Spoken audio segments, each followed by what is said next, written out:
The auditorium was overflowing with families, students, and proud parents as the graduation ceremony began. Bright banners hung across the walls, and the air buzzed with excitement and camera flashes. In the very back row, cleaning uniform still on, stood a single dad who tried to look smaller than he was. He didn't want to steal attention from anyone. He came straight from his shift, smelling faintly of disinfectant, but none of that mattered. Today belonged to his twin daughters. He watched them walk across the stage in matching blue gowns, their faces glowing with pride and nerves. They scanned the crowd until they spotted him, the man who had raised them alone, worked nights, and never missed a school event no matter how tired he was. Both girls waved at him before accepting their diplomas. His chest tightened, and he had to blink away the warmth gathering in his eyes. He had promised himself he wouldn't cry, but seeing them reach this moment made every long year worth it.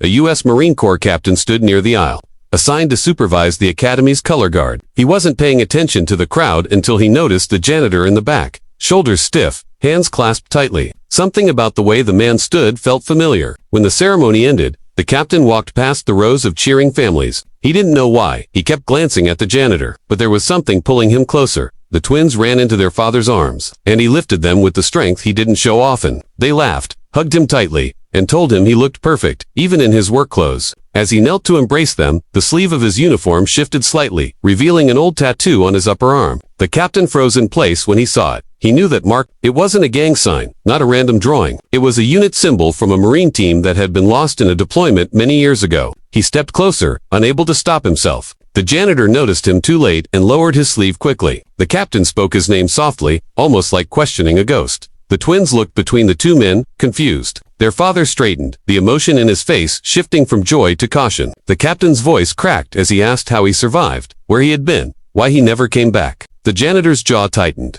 He thought his past was buried, and he never wanted his daughters to see him as anything other than their dad. He told the captain he left everything behind after losing half his unit, after surviving something he never fully healed from. He chose a quiet life, raising his daughters in peace. Far away from uniforms and weapons, the captain understood more from the silence than the words. He saluted the man without asking for permission. The twins stared in awe as their father slowly returned the gesture, hand trembling. It was the first time in years he allowed himself to acknowledge who he once was. And for the first time since leaving that life behind, he felt the weight lift just enough for him to breathe again.